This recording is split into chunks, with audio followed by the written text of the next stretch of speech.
Fala aí pessoal, beleza? Iniciando mais o acompanhamento mensal, vamos falar sobre o POR 11, fundo da Apollo, fundo de recebíveis, mais um mês acompanhando o fundo aí, vamos olhar o relatório agora de março, né? Deixa eu pegar minha setinha aqui. Bom, a gente tem alguns pontos importantes para a gente falar. Lembrando, pessoal, que é um fundo pequeno ainda, tem 360 milhões de PL.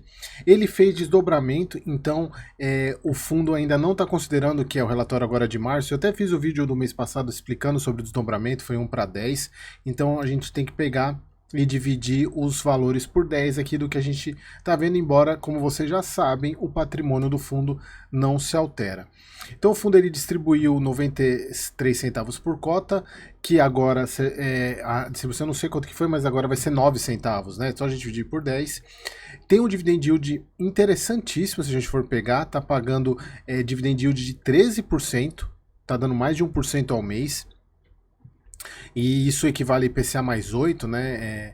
E IPCA mais 10 com o Gross Up, que é comparando com o investimento de IR. Isso é muito bacana, assim, a gente tem que pensar que é um fundo pequeno e que tem trazido interessantes resultados. E aqui a gente está vendo em março, né, que foi a questão da redução da taxa Selic, que provavelmente isso não deve continuar. Inclusive, já era meio previsível. Já era, quer dizer, previsível não, já era esperado que na próxima reunião já estava meio consenso, inclusive a própria ata do Copom dizendo que cairia mais meio, mas já não é mais consenso, provavelmente o mercado já está apostando mais em queda de 0,25 do que meio para a próxima reunião.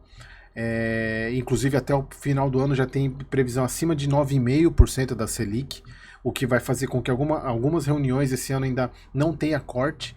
E embora a inflação, como a gente pode ver, ela tem caído, está abaixo do, comparado até com o ano passado, né, tá então, acumulado 12 meses 3,93 comparado com 4,50.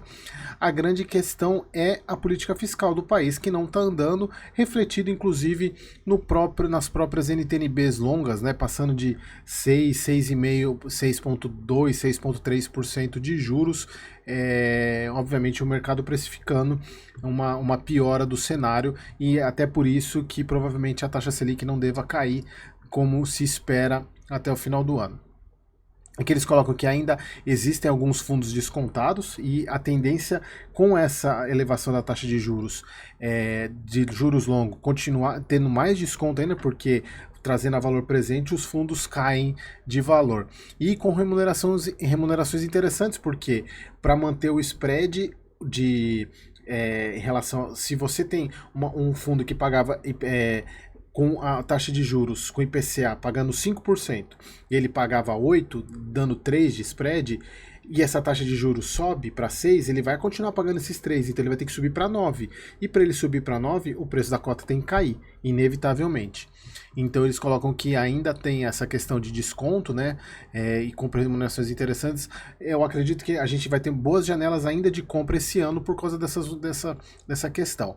Aqui as movimentações que o fundo fez, eu fiz um resumo aqui, pessoal, que eles compraram esses dois dessa série do Prosoluto, sendo a parte sênior IPCA+, e outras subordinadas CDI+, quase 8% do PL do fundo, uma boa compra, né? Bastante coisa. Se a gente for pensar no patrimônio de mais ou menos isso, né? Porque que soma com o que já tinha para dar esse valor aqui. Mas só uma compra de 2,4 milhão, 2,4 milhões, né? Não é se fosse seria milhão. 2,4 milhões, dando uma média de 4,1% ao ano de blend, né? Que é a mistura desses dois. E aí eles falam que a nova aquisição via mercado secundário, a nossa exposição passou a ser 4,14 na série, né, que eu mostrei aqui, 4,6 na série subordinada, eles aumentaram a exposição. E é importante que essa parte ela está muito relacionada com uma incorporadora no segmento Minha Casa Minha Vida, que a gente sabe que esse governo ele apoia muito esse tipo de iniciativa, desse programa, então foi uma boa compra ao meu ver. Aqui eu falando que o CRI teve uma amortização de 350 mil, então é dinheiro no caixa que entrou para fazer para compras, mas mesmo assim ele ainda continua com 10%, que eu acho alto para um fundo desse tamanho. Eu acho muita coisa. Se a gente for pensar num PL de 300 300 milhões, a gente está falando de praticamente 30 milhões que ele ainda tem em caixa, eu acho muita coisa. Então ele está com 78% em CRI e 12% em fundos imobiliários e 10% em caixa, o que eu acho bastante, ele tem que alocar isso. Aqui a parte do desdobramento, né, a gente já sabe, a gente já falou sobre isso. Aqui a parte do dividend yield, né, ele vem para manteve o 0,93, muito em função da inflação que caiu, né, então a gente tem que monitorar isso. Aqui a parte de sensibilidade, deixa eu ver quanto que tá o POR de hoje, só para a gente ter uma noção de quanto que a gente poderia incluir ele aqui ele está em 9,29, ou seja, 9,29, né? Então ele está aqui, tá menos que isso aqui, né? Ele está um pouquinho menos, então ele está pagando um pouquinho mais de IPCA mais 8,12, né? O que é bastante interessante, se a gente for ver. Aqui mais ele teve reserva esse mês, ele guardou um pouquinho, e é importante porque a tendência é com a inflação reduzindo, o rendimento dele vai cair. E aí ele tendo reserva, ele consegue manter essa linearidade, mantendo pelo menos o 0,9 de rendimento, que eu acredito que ele pelo menos mantém até o final do semestre. Beleza? Aqui a parte uma parte é construção, a gente já vem falando bastante sobre isso. Indexador CDI 4,6, IGPM, ele tem um pouquinho de GPM, o que eleva um pouquinho o risco dele, mas é muito pouco, né? 5% só do PL, grande parte é IPCA, é exatamente por isso que é importante ele fazer reserva para que ele mantenha os rendimentos mesmo com a queda da inflação e com a queda do CDI, que a gente acredita que não vai ser tanto quanto a gente esperava. E para fundos com CDI, isso também seja um ponto importante. Beleza?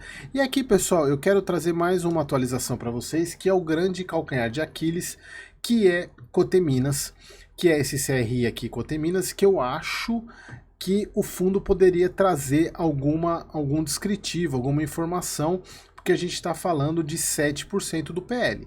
É bastante coisa. Né, é bastante coisa, então a gente poderia ter mais informações aqui. E eu trouxe, pessoal, uma notícia que saiu agora, dia 21/4. Ele coloca: Coteminas quebra o silêncio e fala sobre as dívidas e reestruturação. Eles colocam em crise escancarada com as demissões em massa, que a gente vem falando sobre isso, né? E no mês passado foi o que eu falei para vocês da questão da reestruturação, que eles colocam aqui, ó, nesse documento de agora, publicado dia 2 de abril, a Coteminas anuncia a conclusão de uma importante etapa no processo de reestruturação. No primeiro eu tinha falado do processo de reestruturação em si, que inclui negociações com credores para prolongar e reduzir dívidas. Com a venda de ativos não operacionais, a empresa informou que diminuiu seu passivo em 70 milhões e acrescentou que está trabalhando para finalizar a auditoria prévia da alienação de outro ativo, que levará a redução adicional de mais 30 milhões. As negociações que envolvem a dação em pagamento de outros ativos não operacionais, cujo valor monta cerca de 100 milhões, estão em andamento e possibilidade de concretização nas próximas semanas. Então aqui fala que a Coteminas também sustenta que finalizou o alongamento de parte relevante dos passivos financeiros para cerca de 8 anos, com taxa de juros mais baixas, com vencimento final de 2033, tratando-se de financiamentos que somam da casa de 550 milhões. Então, pessoal, aqui mostrando aqui, depois eu vou até deixar o link dessa notícia aqui na descrição, mas o que é importante existe uma luz no fim do túnel para a situação. Parece que ela está saindo, ela está fazendo um turnover aqui, que a gente percebe, né? E em princípio para o PORD continua a mesma coisa, mas eu acho que seria importante, como credor da Coteminas, o PORD ele se manifestar a respeito disso, né? Acho que falta um pouco de informação, a gente tem que obter informação com o Eric aqui, né? Quem é cotista obter informação desse tipo de situação até para poder se manter informado. Embora a gente saiba que até a parte de, cadê o CRI Coteminas aqui? Aqui, ó. IPCA mais 9, é puxada a taxa. Tem tem a alienação fiduciária de imóvel, mas aí que tá. Ele tá vendendo imóvel. Então, obviamente, imóvel alienado não pode ser vendido. Então tem isso também, ele tem imóvel preso. Então a gente tem que sempre acompanhar, por isso que eu acho que era muito importante eles terem, pelo menos tem alguma informação no relatório gerencial para poder municiar os cotistas e saber que a gestão tem ciência do problema e que está trabalhando e tentando verificar se vai ter algum problema ou não, até para poder ninguém pegar de surpresa, porque do jeito que tá, se a Coteminas deixar de pagar, a gente só vai saber, quer dizer, a gente, o cotista só vai saber na hora que de fato tiver inadimplência. Então era importante que eles manifestassem alguma informação Eu vou ver se eu mando um e-mail para a gestora para ver se eles têm alguma posição e informam no próximo relatório ou pelo menos respondem o e-mail, beleza? Então, espero vocês no próximo vídeo.